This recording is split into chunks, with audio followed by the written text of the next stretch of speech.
அனைவருக்கும் வணக்கம். ஜனவரி மாத ராசி பலன்கள் 2025. இந்த வருடத்துடைய முதல் மாதம் ஜனவரி மாதம் நம்முடைய ராசி மற்றும் நம்முடைய நட்சத்திரங்களுக்கு எப்படி இருக்கு அப்படிங்கறத இப்போ டீடைலா பார்க்கலாம். வீடியோவை ஸ்டார்ட் பண்றதுக்கு முன்னாடி நீங்க நம்ம சேனலை சப்ஸ்கிரைப் பண்ணாம இருந்தீங்கன்னா மறக்காம சப்ஸ்கிரைப் பண்ணிக்கோங்க. அப்படியே பக்கத்துல இருக்க பெல் சிம்பலை கிளிக் பண்ணிக்கோங்க. அப்பதான் நாங்க போற இது போல பயனுள்ள பதிவுகள் உங்களுக்கு உடனுக்குடனே நோட்டிபிகேஷனாக கிடைக்கும். 8வது ராசி விருச்சகம். விருச்சகத்துக்கு இந்த ஜனவரி மாதம் எப்படி இருக்கு அப்படின்னு பார்க்கும்போது இந்த மாதத்துல பிளானட்டரி பொசிஷன் எல்லாம் அனலைஸ் பண்ணி பார்த்தோம்னா நம்முடைய ராசியில புதன் மாதத்துடைய ஆரம்பத்துல சஞ்சாரம் செய்வார். புதனை பொறுத்த வரைக்கும் இந்த மாதத்துல 3 முக்கியமான இடங்கள்ல டிராவல் பண்ணுவாரு. ஃபர்ஸ்ட் நம்முடைய ராசி, அப்புறம் நம்முடைய ராசிக்கு 2ஆம் இடம், அப்புறம் 3ஆம் இடம். இந்த 3 முக்கியமான இடங்கள்லயும் மாத்தி மாத்தி டிரான்சிட் ஆயிட்டே இருக்காரு. அடுத்த ராசிக்கு 2ஆம் இடத்துல சூரியனுடைய சஞ்சாரம் இருக்கும். மாதத்தோட ஃபர்ஸ்ட் ஹாஃப்ல சூரியன் முதல் 14 நாட்கள் நம்முடைய ராசிக்கு 2ஆம் இடத்துல இருப்பாரு. கரெக்டா 14ஆம் தேதி டிரான்சிட் ஆகி நம்முடைய ராசிக்கு 3ஆம் இடத்துக்கு போயிடுவாரு. இந்த மாதத்துல ஒரு பியூட்டிஃபுல்லான விஷயம் என்னன்னாக்கா சூரியனும் புதனும் கன்ஜெக்ஷன்ல ஆல்மோஸ்ட் டிராவல் பண்ணுது. புதனாதித்ய யோகம் மிகச்சிறப்பா வேலை செய்யுது. அதுல 2ஆம் இடத்துல சூரியன் புதன் இணைகிறது கல்வி சார்ந்த விஷயங்களுக்கு ரொம்ப சிறப்பு. அதே 3ஆம் இடத்துக்கு டிரான்சிட் ஆகி 3ஆம் இடத்திலையும் புதனாதித்ய யோகம் ஆக்டிவேட் ஆகுது.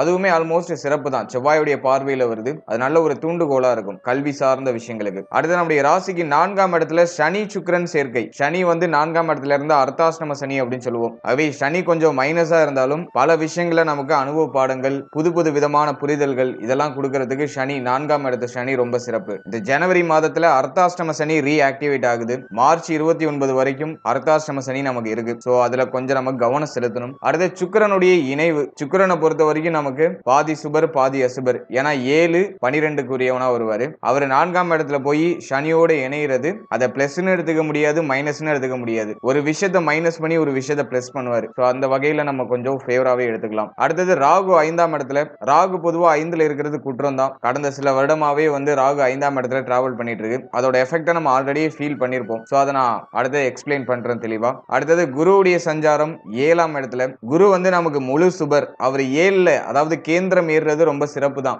7ல் குரு வந்தாக்கா இழந்தவை மீண்டும் கிடைக்கும் அப்படிங்கிற ஒரு விதி இருக்கு. இருப்பினும் கடந்த சில மாதமாவே பார்த்தனாக்கா விருச்சகத்துக்கு நிறைய இழப்பு தான். இழந்தவை எதுவும் மீண்டும் கிடைக்கல. அப்படிப்பட்ட ஒரு சிச்சுவேஷன்ல தான் விருச்சகம் டிராவல் பண்ணிட்டு இருக்கு. ஏன்னா குரு வக்ரத்துல இருக்காரு. அடுத்த மாசம் பிப்ரவரி 4ஆம் தேதி வரைக்கும் குரு வக்ரத்துல தான் இருப்பாரு. இந்த மாதம் ஃபுல்லாவுமே பார்த்தோம்னா குரு கொஞ்சம் நமக்கு அன்ஃபேவரா தான் இருக்கும். அடுத்தது செவ்வாய். செவ்வாய் வந்து நம்முடைய ராசிநாதன். நமக்கு ரொம்ப முக்கியமான பிளானட் வந்து செவ்வாய் தான். செவ்வாய் வந்து இந்த மாதத்துல நம்முடைய ராசிக்கு 9ஆம் இடத்துல இருக்கும். திரிகோண ஸ்தானத்துல இருக்கும். பொதுவா செவ்வாய் வந்து பார்த்தோம்னா நம்முடைய ராசிக்கு 9ஆம் இடத்துக்கு வரும்போது நீச்சமாவாரு. ஆனா இந்த மாதத்துல வக்ரம் ஆயிருக்கிறது நமக்கு பிளஸ். பொதுவா 9ஆம் இடத்துல வந்து நீச்சமாகிறது குற்றம். ஆனா இப்ப வக்ரத்துல இருக்கிறதுனால அது நமக்கு ஃபேவர் பண்ணும் கண்டிப்பா. அவை திரிகோண ஸ்தானத்துல நீச்சமாகி வக்ரமான செவ்வாய் நமக்கு நிறைய நல்ல பலன்களை நிச்சயமா கொடுக்கும். அதே போல இந்த மாதத்துல 21ஆம் தேதி செவ்வாய் பெயர்ச்சி, அதுவும் வக்ர பெயர்ச்சி இருக்கு. செவ்வாய் வந்து பின்னோக்கி நம்முடைய ராசிக்கு 8ஆம் இடத்துக்கு போறாரு. அது கொஞ்சம் மெயினா நம்ம வாட்ச் பண்ணணும். வக்ர பெயர்ச்சி அந்த அளவுக்கு சிறப்பு கிடையாது. அதுலயும் நமக்கு 8ஆம் இடத்துக்கு போறாரு. ஆகவே அந்த ஒரு பார்ட்டை நம்ம கொஞ்சம் மெயினா வாட்ச் பண்ணணும். ஃபைனலா லாபத்துல இருக்கிற கேது, அது ரொம்ப சிறப்பு தான். லாப கேது பொருளாதார ரீதியா நிறைய தூண்டலை கொடுத்துக்கிட்டே இருக்கும். நிறைய எண்ண ஓட்டங்களை கொடுத்துக்கிட்டே இருக்கும். நிறைய சம்பாதிக்கணும் அப்படிங்கிற அந்த ஒரு மனநிலையை கொடுத்துக்கிட்டே இருக்கும். அதன் வகையில் அது நம்ம ஃபேவராகவே எடுத்துக்கலாம். இதுதான் இந்த ஜனவரி மாதத்துக்கான கிரக அமைப்பு. இப்போ இந்த ஜனவரி மாதம் நம்முடைய ராசிக்கு எப்படி இருக்கு அப்படிங்கறத இப்போ டீடைலா பார்க்கலாம். முதலாவதா இந்த மாதத்தை பொறுத்த வரைக்கும் செவ்வாய் வந்து பாகியத்தில இருந்து நம்முடைய ராசிக்கு 12ஆம் இடத்தை பார்க்குது. மேலும் 3ஆம் இடம் 4ஆம் இடம் இந்த இடங்கள் எல்லாம் பார்க்குது. பொதுவா இந்த இடத்தெல்லாம் செவ்வாய் பார்க்கும்போது பொருளாதாரம் சம்பந்தமான சிந்தனைகள் தலை தூக்கி நிற்கும். நிறைய சம்பாதிக்கணும், நிறைய செலவு செய்யணும் அப்படிங்கிற எண்ண ஓட்டம் இருக்கும். நம்ம எந்த அளவுக்கு சம்பாதிக்கிறோமோ அந்த அளவுக்கு செலவு செய்யறதுலயும் நிறைய ஃபோக்கஸ் பண்ணுவோம். நம்மளை இம்ப்ரூவ் பண்ணிக்கிறதுக்கு, நமக்கு தேவையான பொருட்களை வாங்குறதுக்கு, நம்மளுடைய ஆசைகளை நிறைவேற்றிக்கிறதுக்கு, இப்படி எந்த அளவுக்கு சம்பாதிக்கிறோமோ அந்த அளவுக்கு ஈக்குவலா செலவு செய்வோம். சோ அப்படிப்பட்ட ஒரு மாதம் தான். அதிலேயே வந்து பார்த்தோம்னா 3ஆம் இடத்துல செவ்வாய் பார்வை படும்போது புதிய புதிய முயற்சிகளை இறங்க வைக்கும். சும்மா இருக்கக்கூடாது, ஏதாச்சும் நம்ம ட்ரை பண்ணணும், நெக்ஸ்ட் லெவலுக்கு போகணும், லைஃப்ல ஏதாச்சும் பெருசா அச்சீவ்மெண்ட் பண்ணணும் அப்படிங்கிற மாதிரி ஏதாச்சும் ஒரு விஷயத்தை நம்மள தூண்டி விட்டுக்கிட்டே இருக்கும். சோ அந்த தூண்டல் இந்த மாதத்துல ரொம்ப சிறப்பா இருக்கும். அடுத்தது 4ஆம் இடத்துல செவ்வாய் பார்வை. அதுலயும் 4ஆம் இடத்துல சனி சுக்கிரனுடைய கூட்டணி. சுக்கிரன் வந்து நமக்கு விரையாதிபதி. சுக்கிரன் விரையாதிபதி வந்து நம்முடைய ராசிக்கு 4ஆம் இடத்துக்கு போகும்போது வீடு சம்பந்தமான வகையில செலவுகள், புதுசா வீடு வாங்கணும் அப்படின்னா ஆல்ரெடி இருக்கிற வீட்டை பராமரிக்கிறது, பழுது பார்க்கிற செலவு, அப்படி இல்லைனாக்கா வாடகை வீட்டுல இருக்கீங்கன்னாக்கா ஒரு வீட்டுல இருந்து வேற ஒரு வீட்டுக்கு ஷிஃப்ட் ஆகுறது, மேலும் இந்த வண்டி வாகனம் சார்ந்த வகையில பழுது பார்க்கிற செலவோ, அப்படி இல்லைன்னா புதுசா ஏதாச்சும் வண்டி வாகனம் வாங்கணும் அப்படிங்கிற அந்த ஒரு எண்ண ஓட்டமோ இந்த மாதத்துல அப்படியே ஆட்டோமேட்டிக்கா கிரியேட் ஆகும். இந்த மைண்ட் செட் எல்லாம் கிரியேட் ஆகுறது ரொம்ப பியூட்டிஃபுல்லான ஒரு விஷயம் தான். ஆனா விருச்சிகத்துக்கு இந்த மாதத்துல எந்த இடத்துல டிராப் இருக்கும்னாக்கா கடன் சம்பந்தப்பட்ட விஷயங்கள்ல டிராப் இருக்கும். நம்மளுடைய ஆசைகளை நிறைவேற்றிக்கிறதுக்கு கடன் வாங்கியாச்சும் நம்ம இம்ப்ளிமெண்ட் பண்ணலாம், கடன் வாங்கியாச்சும் ஏதாச்சும் நம்ம செயல்படுத்தலாம் அப்படிங்கிற எண்ண ஓட்டத்தை சேர்த்தே கொடுக்கும். ஏன்னா வந்துட்டு சனியுடைய பார்வை 6ஆம் இடத்துல பதியுது. இது கடன் சார்ந்த சிந்தனைகளை கொடுக்கும் நிச்சயமா. ஆல்ரெடி கடன் பிரச்சனையில் இருக்கீங்கன்னா அந்த கடனை கட்டி முடிக்கிறதுக்கு ட்ரை பண்ணுங்க. ஆல்ரெடி இருக்கிற கடனை வச்சுட்டு புதுசா கடன் வாங்கி எதுவும் இம்ப்ளிமெண்ட் பண்ண வேண்டாம். சோ அதுல மட்டும் நீங்க கவனம் செலுத்திக்கணும். குறிப்பா உங்ககிட்ட இருக்கிற பொருளாதாரத்தை கரெக்டா பிளான் பண்ணி தேவையான செலவுகளை மட்டும் நீங்க மேற்கொள்றது சிறப்பு. தேவையில்லாத ஆடம்பர செலவுகளை இந்த மாதத்துல கொஞ்சம் கம்மி பண்ணிக்கிறது நல்ல பலன்களை பெற்றுக் கொடுக்கும். அதே போல கடன் வாங்கி எந்த விஷயத்தையும் இம்ப்ளிமெண்ட் பண்ணணும்னு நினைக்காதீங்க. அதுல கொஞ்சம் நீங்க கேர் எடுத்துக்கிறது நல்லது. மற்றபடி பொருளாதாரம் சார்ந்த சிந்தனை, நமக்கு தேவையான விஷயங்கள், நம்ம ரொம்ப நாளா ஆசைப்பட்ட விஷயங்கள் அதெல்லாம் வாங்குறதுக்கான ஒரு வாய்ப்பு, அந்த ஒரு பிராப்தம் அதெல்லாம் இந்த மாதத்துல ரொம்ப சிறப்பா இருக்கு. அதே போல எலக்ட்ரானிக் கேஜெட் அதிகமா வாங்குறதுலாம் வாய்ப்பு இருக்கு. எலக்ட்ரானிக்கல் சம்பந்தப்பட்ட விஷயம், வண்டி வாகனங்கள் சம்பந்தப்பட்ட விஷயம், டெக்னாலஜி சம்பந்தப்பட்ட விஷயம், இதுல ஏதாச்சும் விரைய செலவுகள் ஏற்படலாம். இது சார்ந்த வகையில எண்ண ஓட்டம் இந்த மாதத்துல ரொம்ப அதிகமா இருக்கும். அடுத்து சூரியன் 2ஆம் இடத்துல, 10ஆம் அதிபதி 2ஆம் இடத்துல இருக்கிறது தொழில் உத்தியோகம் சார்ந்த விஷயங்கள சிறப்பு. தொழில் உத்தியோகம் சார்ந்த வகையில நிறைய சிந்தனை ஓட்டம், நல்ல சிந்தனை ஓட்டத்தை கொடுக்கும். உத்தியோகத்துல ஒரு நல்ல வளர்ச்சியை கொடுக்கும். தொழில் சார்ந்த வகையில ஒரு நல்ல மாற்றங்களை கொடுக்கும். நல்ல ஒரு வளர்ச்சியை கொடுக்கும். நஷ்டத்துல போயிட்டு இருந்த தொழில் கூட இப்போ லாபத்தை நோக்கி பயணிக்க ஆரம்பிக்கும். இந்த மாதத்துல முதல் 14 நாட்கள் தொழில் உத்தியோகத்துக்கு ரொம்ப சிறப்பா இருக்கு. நீங்க எந்த இடத்துல கவனம் செலுத்தீங்கன்னா உங்களுடைய பேச்சு வார்த்தைகளை நிதானமா இருக்கணும். ஏன்னா சூரியன் வந்து ஒரு வெப்ப கிரகம். நம்ம பேசுறதெல்லாம் கொஞ்சம் கோபமான வார்த்தைகளை வெளியிடுற மாதிரியே ஃபீல் ஆகும். எதிர்க்க இருக்கிறவங்களுக்கு நீங்க சாதாரணமா பேசினாலும் எதிர்க்க இருக்கிறவங்களுக்கு நீங்க கோபப்படுற மாதிரி ஒரு மைண்ட் செட்டை கொடுக்கும். அதே பேச்சு வார்த்தைகளை ஒரு நியூட்ரலைஸ் அப்படிங்கிறது நிச்சயமா இருக்கணும். அடுத்தது ஃபேமிலி சம்பந்தப்பட்ட விஷயங்களை கவனம் செலுத்திக்கணும். ஏன்னா அந்த நேரத்துல தொழில், உத்தியோகம், பொருளாதாரம் இப்படியே நம்ம ஓடிக்கிட்டு இருப்போம். ஃபேமிலியை பெருசா நம்ம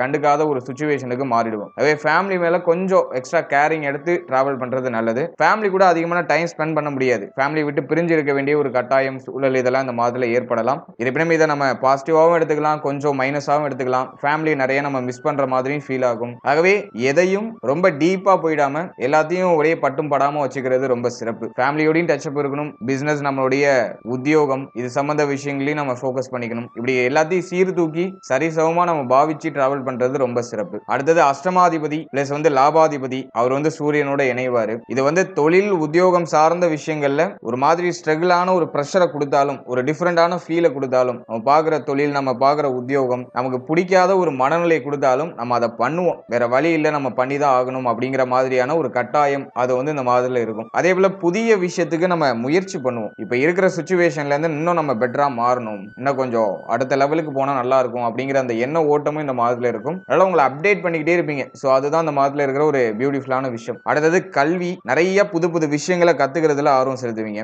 2ஆம் இடத்துல சூரியன் புதன் இணைவு, புதன் ஆதித்ய யோகம், புது புது அனுபவங்கள் கிடைக்கும். கல்வி சார்ந்த வகையில புது புது அனுபவங்கள் கிடைக்கும். மாணவ மாணவிகளுக்கு கல்வி சார்ந்த வகையில சுபவிரய செலவுகள் இருக்கும். கல்விக்காக ஏதோ ஒரு வகையில ஒரு சின்ன ஒரு அமௌண்ட் ஆச்சு நீங்க செலவு பண்ணுவீங்க. புதிய விஷயங்களை கத்துக்கிறதுக்கு ஏதோ ஒரு சின்ன அமௌண்ட் ஆச்சு செலவு பண்ணுவீங்க. ஸோ அப்படிப்பட்ட ஒரு மாதம் தான். ஸோ கல்விக்கு ரொம்ப சிறப்பா இருக்கு. கல்வி சார்ந்த சிந்தனை ஓட்டம் அதிகமாவே இருக்கும். மாதத்தோட ஃபர்ஸ்ட் ஹாஃபும் சரி, செகண்ட் ஹாஃபும் சரி, மாணவ மாணவிகளுக்கு ரொம்ப சிறப்பா இருக்கு. அதே போல இந்த எக்ஸாமுக்கு ப்ரிப்பேர் பண்ணிட்டு இருக்கீங்கன்னா அர்த்தாசிரம சனி நடக்கிறதுனால நம்முடைய மனமானது ஒத்துழைப்பு கொடுக்காது. எதுக்குமே ஏதோ மனசு அப்படியே ஒரு மாதிரி அலைப்பாஞ்சுக்கிட்டே இருக்கும். மைண்டை நிலைநிறுத்தி ஒரு விஷயத்துல சரியா ஃபோக்கஸ் பண்ண முடியாது. அது மட்டும் இந்த அஸ்பிரன்ஸுக்குலாம் கொஞ்சம் டிஃபிகல்ட்டா இருக்கும். பட் ஓகே, இந்த மாதத்தை பொறுத்த வரைக்கும் சூரியன் புதன் இணைவு இருக்கிறதே நமக்கு சிறப்பு தான். கல்வியில பெருசா தடுமாற்றம் இல்லாம நம்மள அழகா மேனேஜ் பண்ணி எடுத்துட்டு போயிடும். அதனால அதை நம்ம பாசிட்டிவாவே எடுத்துக்கலாம். அர்த்தாசிரம சனி நடந்துகிட்டு இருக்கிறதுனால நம்ம எல்லா விஷயத்திலையும் கொஞ்சம் நிதானமா டிராவல் பண்ணணும். நம்மளுடைய தாயார் சார்ந்த விஷயம், தந்தையார் சார்ந்த விஷயம், நம்ம எடுக்கிற முடிவுகள் சம்பந்தப்பட்ட விஷயம், அதே போல கடன், உடல் ஆரோக்கியம், மன ஆரோக்கியம், இது எல்லாத்துலயும் தனியா கொஞ்சம் விழிப்புணர்வு, அக்கறை இதெல்லாம் செலுத்திக்கணும். சனியுடைய பார்வை 10ஆம் இடத்துல இருக்கு. ஆகவே வந்து மோஸ்ட் ஆஃப் த பீப்புள் பார்த்தோம்னாக்கா பார்க்கிற உத்தியோகத்துல ஒரு திருப்தி இருக்காது, பார்க்கிற தொழில்ல ஒரு திருப்தி இருக்காது, ஏதோ ஒரு குறை ஒரு ஓரமா இருக்கும். அதிகமா பிரஷர் இருக்கிற மாதிரி ஃபீல் ஆகும். இந்த நேரத்துல நிறைய பேர் இந்த நைட் டியூட்டி எல்லாம் அதிகமா பார்க்குற ஒரு சூழ்நிலை இதெல்லாமே இந்த மாதத்துல ஏற்படலாம். இருப்பினும் ஓகே, எல்லாத்தையும் நீங்க மேனேஜ் பண்ணிடுவீங்க. அந்த ஒரு கெப்பாசிட்டியை இந்த மாதத்துல செவ்வாய் நமக்கு கொடுத்துருவாரு. அடுத்தது பார்த்தோம்னா 5ஆம் இடத்துல ராகு. இது வந்து இந்த பூர்வீக சொத்து, குழந்தை பாகியம், பிள்ளைகள் சம்பந்தப்பட்ட விஷயம், காதல் உறவு சம்பந்தப்பட்ட விஷயம், இதெல்லாம் ஒரு மாதிரி கலக்கத்தையும் வருத்தத்தையும் கொடுக்கும். இதுதான் 5ஆம் இடத்து ராகுன்னு நம்ம சொல்லுவோம். குரு பார்வை இருந்தா இந்த சுச்சுவேஷன்லாம் ஓரளவுக்கு நியூட்ரல் ஆகும். இப்ப குருவும் கொஞ்சம் பலவீனமா தான் இருக்காரு. குரு சஞ்சாரம் செய்யற இடம் நல்ல இடமா இருந்தாலும் அவர் இப்ப வக்ரத்துல இருக்காரு. அதனால இப்ப நான் சொன்ன விஷயங்கள்ல கொஞ்சம் நீங்க கவனம் செலுத்தி செயல்படணும். இதுல ஏதாச்சும் குழப்பம் வருதுன்னா அவசரம் படாம கொஞ்சம் நிதானமா டிராவல் பண்றது நல்லது. அடுத்தது 7ஆம் இடத்துல குரு வக்ரம். இது வந்து இந்த திருமண முயற்சியில ஒரு மாதிரி தடுமாற்றத்தை கொடுக்கும். ஒரு நல்ல செய்தி கிடைக்க மாட்டேதே அப்படிங்கிற ஒரு வருத்தத்தை கொடுக்கும். பிப்ரவரி 4ஆம் தேதி வரைக்கும் இந்த திருமண முயற்சி, திருமண வாழ்க்கை இதுல எல்லாம் நம்ம கொஞ்சம் கவனமா தான் செயல்படணும். ஏன்னா வந்து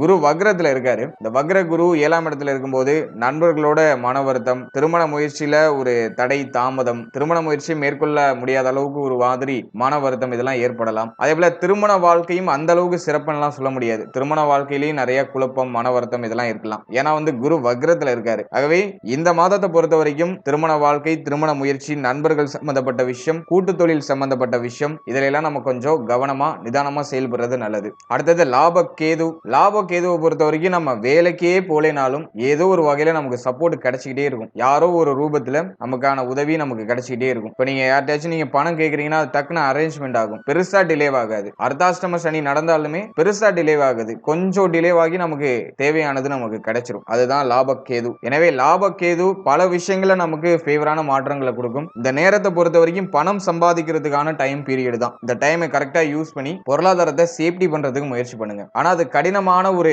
காரியம் தான். ஏன்னா வந்துட்டு அர்த்தாஷ்டம சனி நடந்துச்சுன்னா கையில பணம் தங்கவே தங்காது. ஒண்ணு கடனா போயிடும், இல்லைன்னா மருத்துவ செலவுல போயிடும். அப்படி இல்லைன்னா யார்ட்டையாச்சும் பணத்தை கொடுத்து நம்ம ஏமாறுறது, அப்படி இல்லைனாக்கா பணத்தை கொடுத்து மாட்டிக்கிறது. ரொம்ப அவசரம்னு வாங்கிட்டு போவாங்க, திருப்பி கொடுக்க மாட்டாங்க சாமானியமா. சோ அப்படி ஏதாச்சும் ஒரு டிராப்ல போய் மாட்டலாம். அதனால பணம் சம்பந்தப்பட்ட விஷயங்கள்ல கூடுதல் விழிப்புணர்வோட இருங்க. யாரையும் நம்ப வேண்டாம், யாரை நம்பியும் பொருளாதாரத்தை இழக்க வேண்டாம். சோ அதுல நீங்க கவனம் செலுத்தினாலே போதும். அடுத்தது ஹெல்த், உடல் ஆரோக்கியத்துல மட்டும் இந்த மாதத்துல கொஞ்சம் எக்ஸ்ட்ரா கேரிங் எடுத்துக்கோங்க. அதுதான் நான் உங்களுக்கு கொடுக்கிற ஒரு முக்கியமான இன்டிமேஷன். இந்த மாதத்தை பொறுத்த வரைக்கும் செவ்வாய் வந்து அஷ்டமத்துல இருப்பாரு. அஷ்டம செவ்வாய் அந்த அளவுக்கு சிறப்பு இல்ல. 4ஆம் இடத்துல சுக்கிரன் சனியுடைய கூட்டணி, அதுவும் சிறப்பா இல்ல.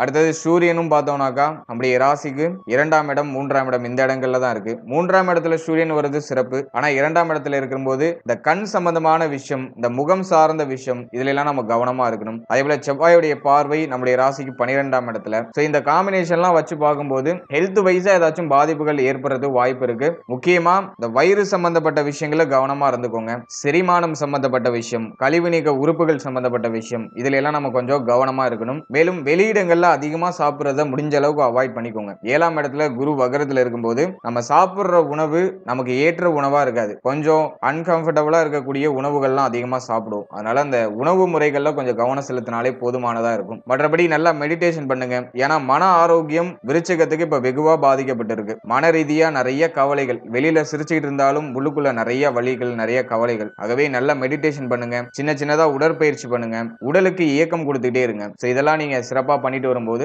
இந்த மாதம் நமக்கு ரொம்ப ஃபேவரான மாதமா மாறும். ஓவராலா அந்த ஜனவரி மாதத்தை பொறுத்த வரைக்கும் உடல் ஆரோக்கியம் சம்பந்தப்பட்ட விஷயத்துல மட்டும் கேர் எடுத்துக்கோங்க, போதுமானது. மற்ற விஷயம்லாம் நமக்கு அப்படியே குழம்பி குழம்பி நமக்கு ஃபேவரா மாறிடும். வாழ்த்துக்கள். இப்போ நீங்க இதுவரைக்கும் பார்த்த பலன்கள் எல்லாமே ஜஸ்ட் ஒரு கோச்சார பொது பலன்கள் தான். இந்த பலன்கள் எல்லாமே உங்களுடைய ஜனனகால ஜாதகத்தில் இருக்கிற கிரகங்களுடைய அமைப்பு மற்றும் தசாபுக்திகளின் அடிப்படையில மாறுபடுறதுக்கு வாய்ப்புகள் அதிகம். நம்ம குறிப்பிட்டு சொல்லணும்னாக்கா தசாபுக்தி ரொம்ப ஃபேவரா இருக்குனாக்கா கோச்சாரம் எவ்வளவு வீக்கா இருந்தாலும் உங்களுக்கு நல்ல பலன்கள் தான் கிடைக்கும். அதே போல தசாபுக்தி வீக்கா இருக்குனாக்கா கோச்சாரத்துல எவ்வளவு நல்ல பலன்கள் இருந்தாலும் அது உங்களுக்கு கொஞ்சம் மைனஸா தான் இருக்கும். ஆகவே தசாபுக்தியின் அடிப்படையில தான் நீங்க கோச்சாரத்தை புரிஞ்சுக்கணும். நீங்க வெறும் கோச்சாரத்தை மட்டும் பார்த்துட்டு எந்த ஒரு விஷயத்திலையும் ஒரு கன்க்ளூஷனுக்கு வர வேண்டாம். அதே போல கோச்சாரம் கொஞ்சம் மைனஸா இருக்குனாக்கா அதை நினைச்சு நீங்க கவலைப்பட வேண்டாம். கோச்சாரம் அப்படிங்கிறது மாத கிரகங்களுடைய சஞ்சாரம் எப்படி இருக்கும் அதை பொறுத்து சாஸ்திரங்கள் என்ன சொல்லியிருக்காங்களோ அதை அப்படியே எக்ஸ்பிளைன் பண்ணிருக்கோம். இது உங்களுடைய ஜனனகால ஜாதகத்தில் நடக்கிற தசாபுக்திகளுக்கு ஏற்ப நிச்சயமா மாறுபடும். ஏன்னா ஒருத்தருடைய தசாபுக்தி ஒரு வேவ்லென்த்ல இருக்கும். ஒருத்தருக்கு யோக தசை நடக்கும், ஒருத்தருக்கு அவயோக தசை நடக்கும், ஒருத்தருக்கு ஒரு நியூட்ரலான தசை நடக்கும், பாதி சுபம் பாதி அசுபம் அப்படிங்கிற மாதிரியான கலவையான தசை நடக்கும். இந்த காம்பினேஷன்லாம் நிறைய இருக்கு. வெறும் கோச்சாரத்தை மட்டும் பார்த்து எதையும் நீங்க குழப்பிக்காதீங்க. அதே போல நம்மள நிறைய பேர் பார்த்தோம்னாக்கா ஒரே நேரத்துல 4-5 யூடியூப் சேனல்ல பார்த்து ரொம்ப குழப்பிக்கிறாங்க. ஒருத்தவங்க ஒரு மாதிரியான அனுபவ ரீதியான செயல்பாடுகள்ல பலன்கள் சொல்லுவாங்க. ஆகவே நீங்க நிறைய யூடியூப் சேனல்ல வீடியோஸ் பார்த்தீங்கன்னா உங்களுக்கு குழப்பம் தான் மிஞ்சும். உங்களுக்கு எந்த சேனல் சூட்டபிளா இருக்கோ அந்த சேனலை சூஸ் பண்ணி ரெகுலரா அதே சேனலை ஃபாலோ பண்ணுங்க. குறைஞ்சபட்சம் ஒரு 3 இருந்து 4 மாதம் ஒரே சேனலை நீங்க ஃபாலோ பண்ணீங்கன்னா தான் உங்களுக்கு ஒரு சின்ன அண்டர்ஸ்டாண்டிங் ஆச்சு கிடைக்கும். ஆகவே உங்களுக்கு எந்த சேனல் சூட்டபிளா இருக்குன்னு நினைக்கிறீங்களோ அந்த சேனலை நீங்க ஃபாலோ பண்ணி அதிலேயே டிராவல் பண்ணுங்க. ஒரே நேரத்துல 4-5 சேனல்ல பார்த்து ரொம்ப குழப்பிக்காதீங்க. அதுவே உங்களுக்கு பெரிய மன உளைச்சலை கொடுக்கும். கோச்சாரம் ஜஸ்ட் ஒரு கிளான்ஸுக்கு மட்டும் தான் நீங்க பாத்துக்கணும். இது அப்படியே எடுத்து உங்க லைஃப்ல ரொம்ப அப்படியே அப்ளை பண்ணிக்கலாம் இருக்கக்கூடாது. ஜஸ்ட் ஒரு கிளான்ஸுக்கு பார்த்துட்டு அதுக்கு தகுந்த மாதிரி நம்மளுடைய பிளான் எல்லாம் அப்படியே மாற்றி நமக்கு சாதகமா அமைச்சுக்கிறது சிறப்பு. மேலும் நம்மளுடைய சேனல்ல இதுக்கு முன்னாடி புத்தாண்டு சிறப்பு பலன்கள் ராசிக்கும் நட்சத்திரத்துக்கும் ரொம்ப டீப்பா ரிலீஸ் பண்ணியாச்சு. அந்த வீடியோக்கான லிங்க் டிஸ்கிரிப்ஷன்ல இருக்கு. இந்த 2025 நம்முடைய ராசி மற்றும் நம்முடைய நட்சத்திரங்களுக்கு எப்படி போக போகுது